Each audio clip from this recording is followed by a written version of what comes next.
Hello everyone, how are you doing out there? It's wonderful being here once again with you.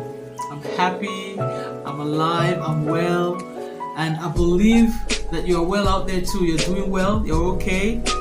If it's not okay, don't worry, just hold on there because God has got you. God has got your back. We're here today to talk about relationships. I'm very passionate about relationships. I'm very passionate about marriages, the home, the children, because there's so much going on. There's so many things going wrong in marriages. There's so many things going wrong in relationships. And people tend to still hang on to those relationships that are not doing them any good. So today we're going to look at the red flags. What are the red flags? People, you hear people talk about red flags. What are these red flags that we're talking about? In any new relationship, of course, there are challenges because you're two different individuals from two different backgrounds, coming from two different continents at times, or two different countries, and you're now maybe trying to come together to be one. It's natural that there will be challenges, but there are things that you shouldn't overlook. You're getting to know someone. Of course, it's exciting. You have butterflies in your stomach. You're happy. You're cheerful, and at that particular time, in most cases, there is nothing that the person does that is actually wrong in your eyes. It could be the way he or she treats people. It could be the way he talks, the way he comports himself, the way he treats you as an individual. You might tend to excuse his attitude and tend to think, oh no, it doesn't matter. Oh no, he's going to change or she's going to change. It's fun learning the person, learning all there is to know about a total stranger, so to put it. But it's also wise to look closely at some things and not overlook them. Don't allow love to blind you. So love is blind. No, love is blind, but marriage is the eye opener, like the preacher said. Don't go into it blindly, so that you have marriage is meant to be enjoyed, not endured. But you find out these days that a lot of marriages are being endured. They've lost their spice, they've lost their flavor, they've lost the purpose of that union. And that's not what God intends it to be. Why? Because they made a mistake right from the beginning. These things don't hide. When you are dating, they don't hide. The flags don't hide. It's always there. The person might have one or different opinions on things and all that, but then the flags are always there. You find yourself compromising. You find yourself, doing things that don't make you happy, doing things that don't make you uncomfortable for that particular individual, and forgetting all about yourself. It's not wise to overlook those flags. So we're going to look at it. Number one, what is the number one red flag to look at? You justify their bad behavior.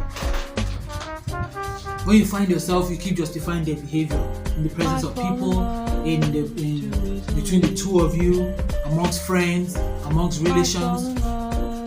They have bad behavior, and you keep justifying that behavior. The person acts and says, no, he's just like this because you just say it in such a way that suits you, Even though you feel deep down that this thing is wrong, there's something wrong with this attitude, or there's something wrong with this relationship, but you just put it away. Our mind is so skilled. It's so skilled that God has given us the intelligence to know when things will not go right. Deep down in us, we know. But most times we tend to just, let it pass. No, it doesn't matter, he's going to change. No, it doesn't matter. No, it doesn't matter. But at the end of the day, it matters. Because marriage is a lifelong thing.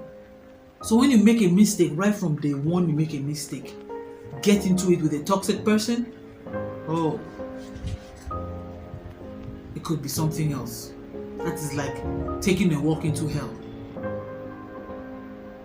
There are so many things that one should look out for. so many things you should start looking at when you start a relationship. Or even when you're in a relationship right now, as long as you have not said I do, you have not walked to the altar, you can walk away. Like my pastor always says, a broken relationship is always better than a broken marriage. So even when if they do something bad or say something that's off or think in another way, you say, oh, he's only that way because he went through this. He's only that way because she went through that. She's only talking like that because she is this. He's only talking like that because he's that. This is when you should start ticking the boxes. Is he rude to the waiter? Is he rude to his mom, to his sister, to his family members, to your parents, to you? Take that box. It is a red flag.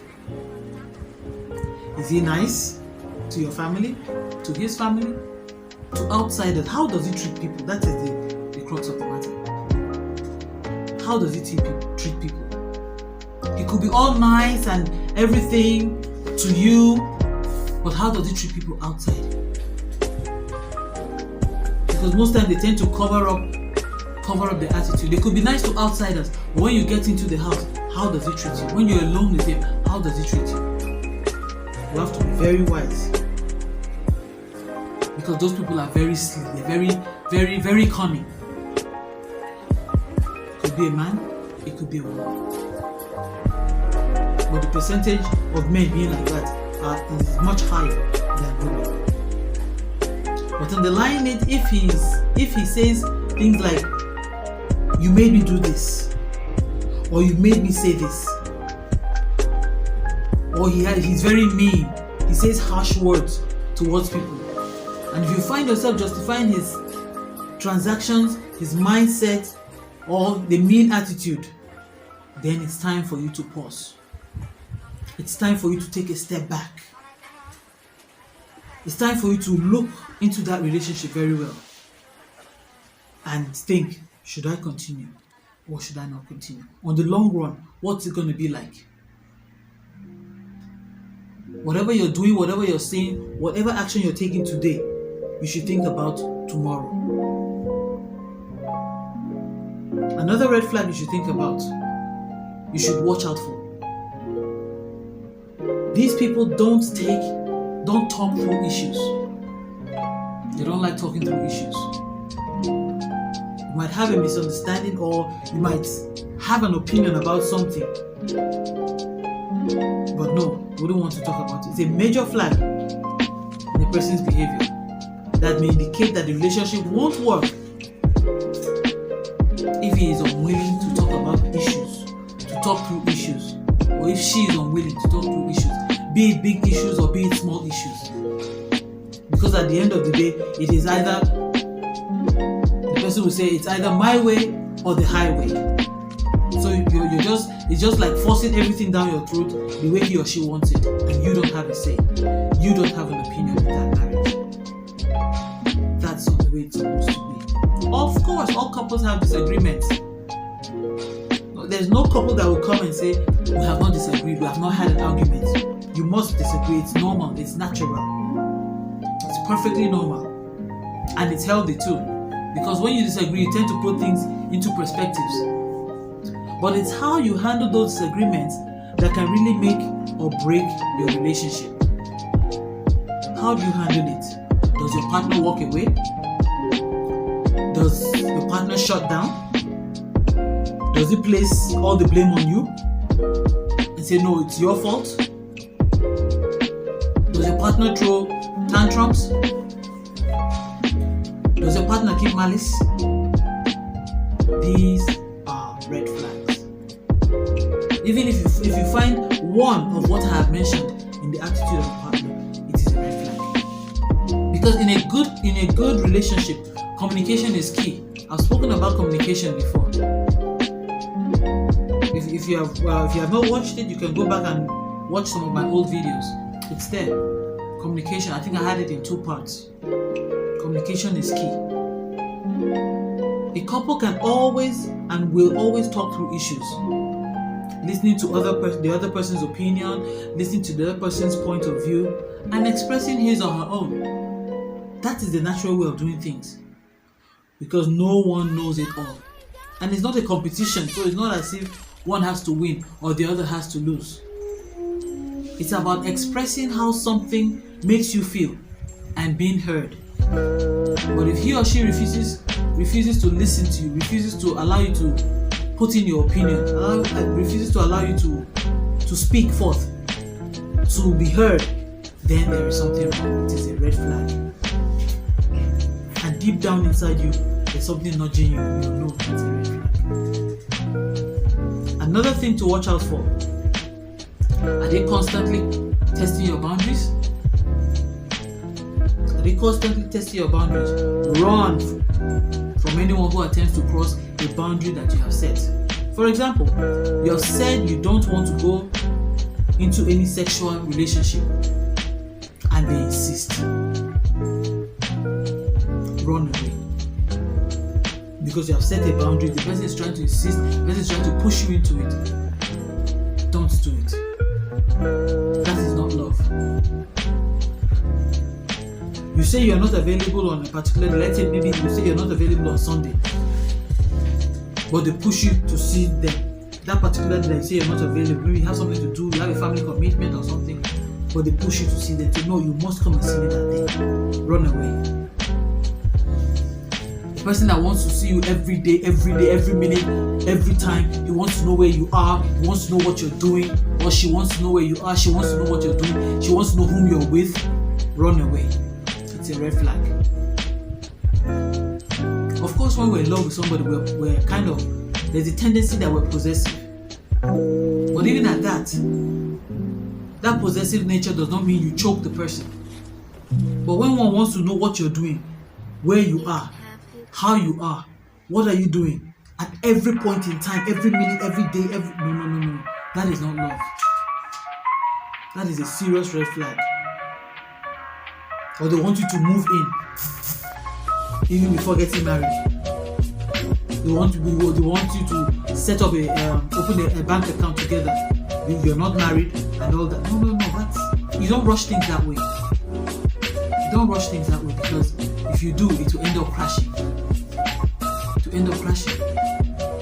So there are things that you watch out for. Attitude speaks a lot. They try to change the way you wear your hair. They try to change the way you dress. I mean, you saw her the way she's wearing her hair before you met her. You saw her the way she dressed before you met her. And when you're told these things, you tend to take it. Okay, he wants me to wear my hair this way because that's the way he likes it. What about you? What do you like as an individual? If it's not making you comfortable, then it's not for you. Or she wears makeup when you met her, and all of a sudden you now say, no, you can't wear makeup anymore. You can't wear jewelry anymore. Then you're coming into her life to stop her from doing those things. It's wrong. That's why I always say, bros, look for your type. Stick to your type.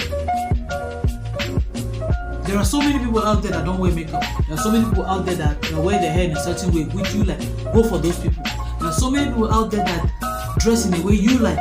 Go for those people. Don't go for somebody and then try to change the person.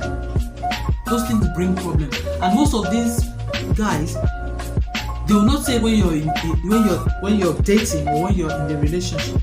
It always comes up after marriage, and then the problem starts, and then it leads from one thing to another.